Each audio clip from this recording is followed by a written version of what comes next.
নমস্কার বন্ধুরা, নুপুরের সাথে রান্নাঘরে আপনাদের সবাই স্বাগত। আজকে একটা নতুন ধরনের চপ নিয়ে চলে এসেছি পনিরের। তাই আপনারা নিরামিষও করতে পারেন, আবার পেঁয়াজ দিয়েও করতে পারেন। আমি এখানে পেঁয়াজ দিয়ে করে দেখাবো আপনাদেরকে পনিরের চপটা। তাই চলুন তাহলে রেডি করে নিই এখানটা সব কিছু। তা আমি এখানটা পনির আগে থেকে কেটে নিয়েছি, পনিরটা গ্রেট করে নিয়েছি এখানটা। আর আমি এখানে 250 গ্রাম পনির নিয়ে নিয়েছি। আর নিয়েছি এখানে ছোট সিমুই নিয়ে নিয়েছি, যেটা সেই ছোট্ট সরু সরু যে সিমুইটাই পাওয়া যায় সেই সিমুইটা এখানে নিয়ে নিয়েছি। আর লাগছে আমার টমেটো কুচি নিয়েছি, ধনেপাতা নিয়ে নিয়েছি, ক্যাপসিকাম নিয়েছি, কাঁচা লঙ্কা কুচি নিয়েছি, আর সামান্য একটু পেঁয়াজ দেবো বলে পেঁয়াজটাও নিয়ে নিয়েছি এখানটা। আগে একটু মাখিয়ে নেবো ভালোভাবে এটা। তাই এর থালার মধ্যে আমি সব কিছু এতে দিয়ে দেবো, পনিরটা পুরো তুলে।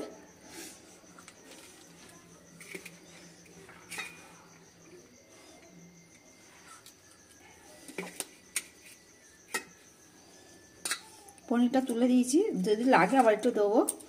তো এবার পেঁয়াজটা দিয়ে দিচ্ছি এর ওপরে। আপনারা চাইলে পেঁয়াজটা দিতেও পারেন, নাও দিতে পারেন। আমি এখানে পেঁয়াজটা দিচ্ছি, অল্প করে পেঁয়াজ দিয়ে দিয়েছি। সামান্য অল্প করে নুন দিয়ে দিচ্ছি। নুনটা আপনাদের মতন আন্দাজের মতন দেবেন কেন নুনটা। নুন দিয়ে দিচ্ছি, সামান্য একটুখানি গোলমরিচের গুঁড়ো দিয়ে দিচ্ছি।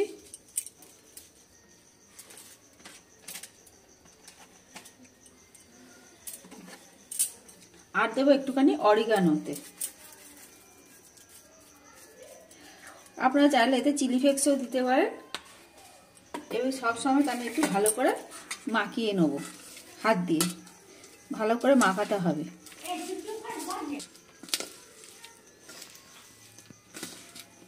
এটা ভালো করে মাখিয়ে নিয়েছি। এবার এর উপরে একটুখানি কর্নফ্লাওয়ার দেবো, একটুখানি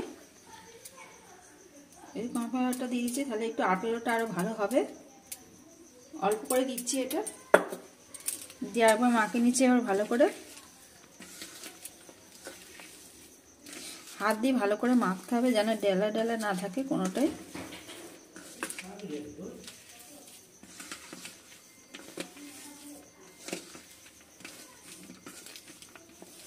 মাখানো আমার এটা রেডি হয়ে গেছে। এবার আমি হাতের সাহায্যে এটা একটু গোল গোল চ্যাপটা চ্যাপটা করে নেব। একটু হাত দিয়ে ভালো করে আগে গোলটা করে নিতে হবে। এই যে আমি গোল করে নিয়েছি, নিয়ে এবার হাত দিয়ে আস্তে করে চেপে এরকম চ্যাপটা মতন করে নিতে হবে। এই যে এরকম করে আমি সবকটা রেডি করে নেব। এখানে সবকটা রেডি করে নিয়েছি, দেখুন একদম গোল গোল করে। খুব বড়, খুব মোটাও না, খুব পাতলাও না, এরকম সাইজে সাইজে করতে হবে। আর এবার যে থালার মধ্যে মাখছি সেই থালার মধ্যে একটু কর্নফ্লাওয়ার নিয়ে নিচ্ছি।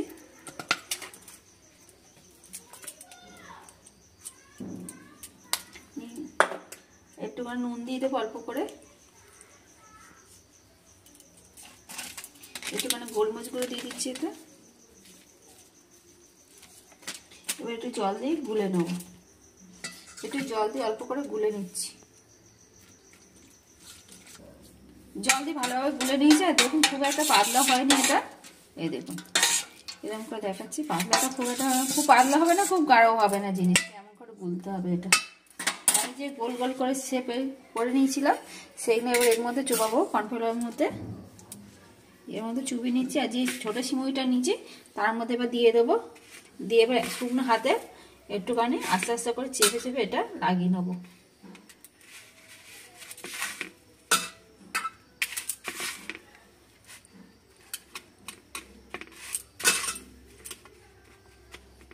একটা লাগানো হয়ে গেছে, এরকম করে সবকটা করে নেবো আগে থেকে। আমি কোট করে সিমুই কটা লাগিয়ে নিয়েছি, এখানটা সবকটা রেডি করে নিয়েছি। এবার তেলটাও গরম করে দেবো। তেলটা আমি হালকা গরম হয়ে গেছে বলে গ্যাসটা আবার বন্ধ করে দিলাম। গরমই আছে এটা হালকা। এবার দিয়ে দেবো। আমি একটা তেলে ছেড়ে দিয়ে দেখেছিলাম তেলটা ভালোভাবে গরম হয়েছে কি, তাই সিমুইটা পড়ে গেছে এতে। তার মধ্যে এবার দিয়ে দিচ্ছি ছোট কড়া। আমি দুটো দুটো করেই ভাজবো এতে, 2 কি 3টে ভাজবো। একবার ভাজা হয়ে গেলে আপনাদের দেখাচ্ছি। আর এটা হালকা তেলে একদম ভাজতে হবে, খুব জোরে দিলে হবে না। হালকা তেলে দিলে ভেতরে যে কোটটা ভালোভাবে হবে।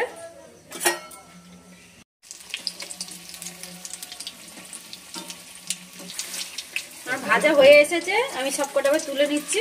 এখানে ট্রে নিয়ে নিয়েছি, এবার ট্রের মধ্যে তুলে দিচ্ছি। আর এখানে একটু নিয়েছি টমেটো কেচাপ নিয়ে নিয়েছি পাশে। আপনারা চাইলে ধনেপাতা চাটনি দিয়ে এটাও খেতে পারবেন। এটা সাজিয়ে নিচ্ছে একটু। এই পনিরের চপটা তো নামিয়ে নিয়েছি, হয়ে গেছে বলে রেডি করে নিয়েছি, এখানে সাজিয়েও নিয়েছি। সাজানোটা কেমন লাগলো অবশ্যই কমেন্ট করে জানাবেন, আর আমার এই পনিরের চপটাও কেমন লাগলো অবশ্যই কমেন্ট করে জানাবেন, দুটোই অবশ্যই কমেন্ট করে জানাবেন। আর ভালো লাগলে লাইক শেয়ার করে দেবেন, আর এরকম নতুন নতুন রেসিপি হতে আমার চ্যানেলটি সাবস্ক্রাইব করে পাশে থাকা বেল আইকনটি প্রেস করে দেবেন। আবার নতুন রেসিপি নিয়ে পরের ভিডিওতে দেখা হবে।